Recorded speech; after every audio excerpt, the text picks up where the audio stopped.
अस्सलाम वालेकुम dear students, कैसे हैं जी आप सब लोग। एक और लेक्चर के साथ आपके सामने हाजिर हुआ हूं। आज का जो लेक्चर है वो बेसिकली हम चैप्टर नंबर 13 के एक्सरसाइज के पहले 5 न्यूमेरिकल जो हैं वो हम सॉल्व करेंगे।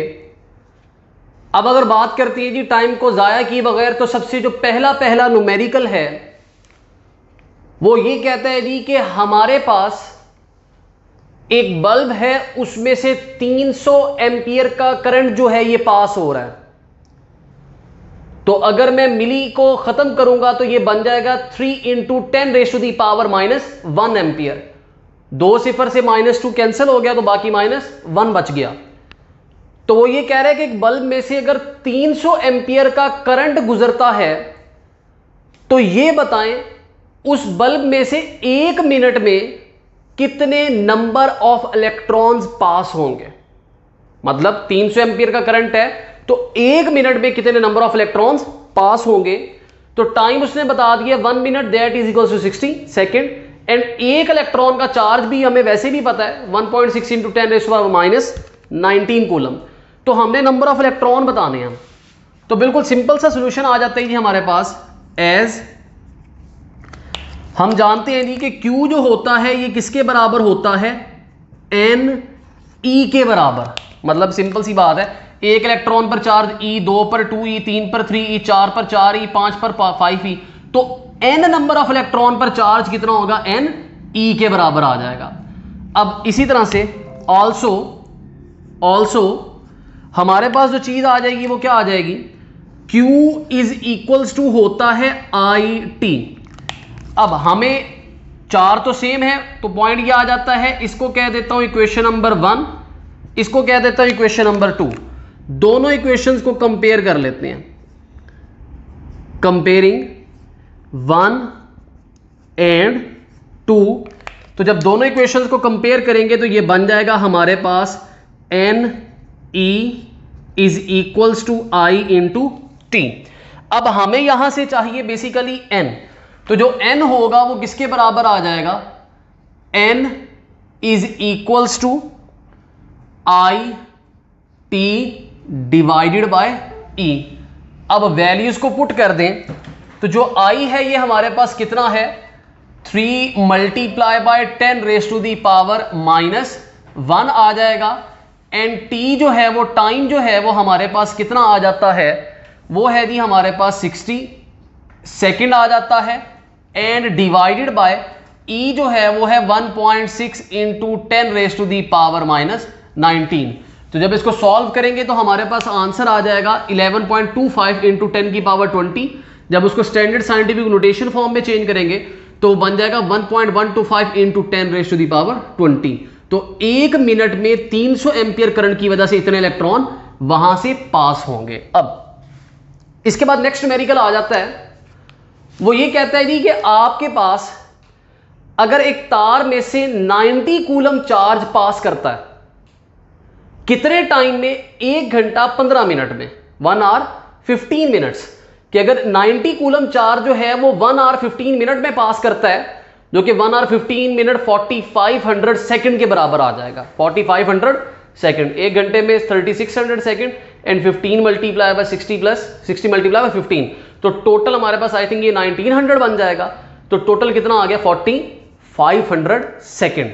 तो कहता है अगर 90 कूलम का चार्ज 4500 सेकंड मतलब 1 घंटा 15 मिनट तक गुजरता है, तो वहां से हमने अमाउंट ऑफ करंट बताना है। क्या बताना है, करंट। कि इतना चार्ज अगर इतने टाइम में वहां से पास होता है तो कितना करंट वहां पर फ्लो कर रहा होगा। तो ये बिल्कुल सिंपल सी चीज आ जाती है जी। तो I is equals to Q divided by T। तो ये हमारे पास आ जाता है Q जो है ये है 90 डिवाइडेड बाय 40 500। ये 0 से 0 कैंसिल हो गया, 9 डिवाइड बाय 450 तो ये आ जाएगा 1/50। अब इसको अगर सॉल्व करेंगे तो ये आ जाता है हमारे पास 0.02 एम्पियर। और जब मैं इसको चेंज करूंगा तो ये बन जाएगा 20 मल्टीप्लाई बाय 10⁻³ जिसको मैं 20 मिली एम्पियर लिख सकता हूं।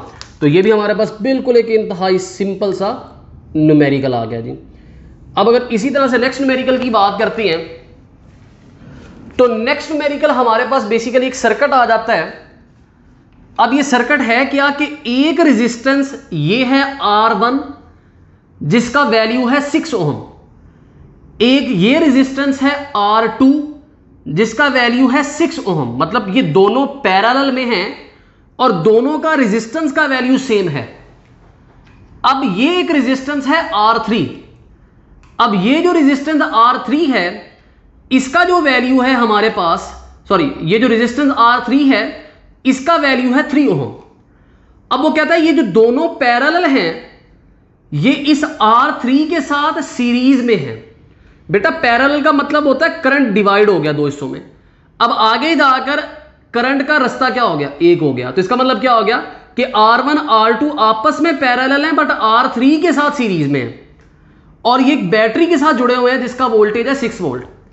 अब उसने सिंपल से क्वेश्चन पूछा हुआ है, उसने कह दिया सर्किट का इक्विवेलेंट रेजिस्टेंस बताना है, टोटल करंट बताना है, current through the single resistance बताना है, मतलब R1 में से करंट, R2 में से करंट, R3 में से करंट। तो ये बारी बारी हमने सारे के सारे क्या बताने हैं, करंट बताने हैं। अब गौर कीजिएगा जरा बात के ऊपर। अब अगर बात करता हूं तो मैं इसको रैंडमली नाम दे देता हूं, ये पॉइंट ए कह देता हूं, इसको पॉइंट बी कह देता हूं, इसको पॉइंट सी कह देता हूं। अब गौर कीजिएगा जरा बात के ऊपर। सबसे पहला काम है इक्विवेलेंट रेजिस्टेंस। तो मैं इक्विवेलेंट रेजिस्टेंस के लिए क्या काम करता हूं, मैं R1 और R2 पहले इनको सॉल्व करूंगा, मतलब जो पैरेलल हैं इनको मैं सॉल्व करूंगा। तो जब R1 R2 की बात करता हूं तो R1 and R2 are parallel. तो जब मैं इनका इक्विवेलेंट निकालूंगा तो ये हमारे पास आ जाएगा R1 जो है ये भी 1/6 एंड ये भी 1/6 आ जाएगा। तो ये हमारे पास जब इनका मैं इक्विवेलेंट निकालूंगा तो ये बन जाएगा 3 ओम। सिंपल सी बात है, अगर आइडेंटिकल रेजिस्टेंस हो तो एक रेजिस्टेंस की वैल्यू को नंबर ऑफ रेजिस्टेंस से डिवाइड कर देंगे। तो ये 6/2 करेंगे तो आंसर कितना आ जाएगा, 6 ओम के बराबर आ जाएगा। अब गौर कीजिएगा जरा। अब अगर बात करता हूं तो ये पैरेलल का जो आंसर आ गया वो आ गया 3 ओम, मतलब सर्किट वही है, इसको उठा के मैंने सिंप्लीफाई कर दिया कि R1 R2 का जो इक्विवेलेंट बन गया ये कितना बन गया, 3 ओम के बराबर। तो ये 3 ओम आ गया एंड R3। इसका मतलब क्या हो गया कि इनका जो पैरेलल था वो R3 के साथ क्या हो गया, सीरीज में हो गया, R3 के साथ सीरीज में हो गया। तो इसका मतलब ये R prime and R3, R prime and R3 are in series. तो ये सिंपल सी बात है जी कि ये भी 3 है, ये भी 3 है, तो जो इनका इक्विवेलेंट आ जाएगा वो कितना हो जाएगा, 6 ओम के बराबर आ जाएगा। तो ये आ गया जी हमारे पास इक्विवेलेंट रेजिस्टेंस। ये हमारे पास क्या आ गया, इक्विवेलेंट रेजिस्टेंस आ गया जी इस कॉम्बिनेशन का। अब अगर इसी लिहाज से बात करता हूं तो नेक्स्ट बात आ जाती है, अब आ जाता है जी टोटल करंट, कि सर्किट में से टोटल करंट कितना फ्लो कर रहा है, मतलब ये जो हमने कॉम्बिनेशन बताया इसका टोटल करंट निकालना है। तो जो टोटल करंट होगा वो total voltage divide by total resistance. तो जो टोटल वोल्टेज है वो हमारे पास बैटरी का है 6 वोल्ट एंड टोटल रेजिस्टेंस जो है वो 6 ओम। तो इसका मतलब क्या हो गया, total current flowing through the circuit, ये 6 से 6 कैंसिल, तो कितना आ गया, 1 एम्पियर। 1 एम्पियर के बराबर आ गया कि टोटल करंट हमारे पास कितना है, 1 एम्पियर आ गया। अब तीसरा पार्ट जो था वो ये था कि हमने अब करंट निकालना था, मतलब R1 में से गुजरने वाला करंट अलहदा, R2 में से अलहदा, R3 में से अलहदा। तो पॉइंट क्या है बेटा, सबसे पहले नंबर पर टोटल वोल्टेज तो था 6 वोल्ट, लेकिन जब मैं बात करता हूं इधर और इधर वोल्टेज 6 वोल्ट के बराबर नहीं होगा, बल्कि ये जो 6 वोल्ट है ये इन दोनों रेजिस्टेंसेस के दरमियान डिवाइड हो जाएगा। अगर देखो ना जरा, इधर के क्रॉस और वोल्टेज होगा, इसके क्रॉस और वोल्टेज होगा, वो 6 वोल्ट नहीं होगा। अब 6 वोल्ट जो है वो सीरीज के अंदर इसके और इसके क्रॉस क्या हो गया, डिवाइड हो गया, इसके और इसके क्रॉस क्या हो गया, डिवाइड हो गया। अब गौर करना जरा, तो पॉइंट ये आ जाता है कि R1 एंड R2 इनमें से गुजरने वाला करंट इनके अक्रॉस आने वाले वोल्टेज पर डिपेंड करेगा। तो इन दोनों का करंट मैं तब निकाल पाऊंगा जब मुझे A B इन दो पॉइंट्स के दरमियान वोल्टेज पता होगा। इन दो पॉइंट्स के दरमियान क्या पता होगा, वोल्टेज। तो मैं सबसे पहले नंबर पर A B का वोल्टेज निकालता हूं, तो जाहिर सी बात है टोटल करंट तो जाहिर सी बात है 1 एम्पियर होगा, मतलब इन दोनों में डिवाइड हो रहा है लेकिन स्टिल बनता कितना है, 1 एम्पियर के बराबर ही। तो टोटल करंट मतलब इसमें से जो टोटल करंट गुजर रहा है उसको इसके टोटल रेजिस्टेंस से मल्टीप्लाई कर दूंगा। तो टोटल करंट जो है वो 1 एम्पियर है एंड इसका रेजिस्टेंस का वैल्यू कितना है 3 एम्पियर। तो ये कितना आ जाएगा 3 वोल्ट के बराबर, कि ए बी पॉइंट्स के दरमियान जो वोल्टेज है ये 3 वोल्ट के बराबर। अब हमारा काम आसान हो गया। अगर हमें I1 चाहिए तो ए बी इसका वोल्टेज डिवाइड बाय इसका रेजिस्टेंस। तो ये हमारे पास कितना बन जाएगा, गौर कीजिएगा, 3 डिवाइडेड बाय ये कितना बन जाएगा हमारे पास R1। तो ये R1 जो है हमारे पास कितनी वैल्यू 6 है। तो ये हमारे पास आंसर आ जाएगा जी 0.5 एम्पियर के बराबर। ये देखिएगा जरा, अब ये हमारे पास I1 निकल आया।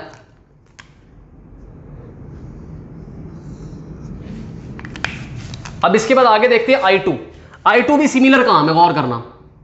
अब अगेन VAB मतलब ये वोल्टेज कितना है 3 वोल्ट एंड रेजिस्टेंस कितनी है, मतलब इसके क्रॉस आने वाला ए बी पॉइंट कितना 3 वोल्ट और रेजिस्टेंस 6। तो ये भी कितना आ गया 0.5 एम्पियर। अगेन I2 कितना आ गया 0.5 एम्पियर। अब इसी तरह से अगर मैं बात करता हूं तो अब मुझे R3 में से गुजरने वाला करंट, तो R3 में से गुजरने वाला करंट जो होगा वो इन दो पॉइंट्स के दरमियान वोल्टेज पे डिपेंड करेगा। तो गौर करना जरा, तो VBC मतलब करंट को रेजिस्टेंस से मल्टीप्लाई कर दोगे तो इसका जो करंट है वो कितना है, वो तो 1 एम्पियर ही होगा ना, total current flowing through the circuit वो तो 1 एम्पियर ही है। अब गौर करना जरा, तो R3 जो है वो कितना है, R3 वो कितना है 3। तो ये हमारे पास VBC जो वोल्टेज है ये कितना आ जाएगा 3 वोल्ट। अब गौर कीजिएगा जरा I3,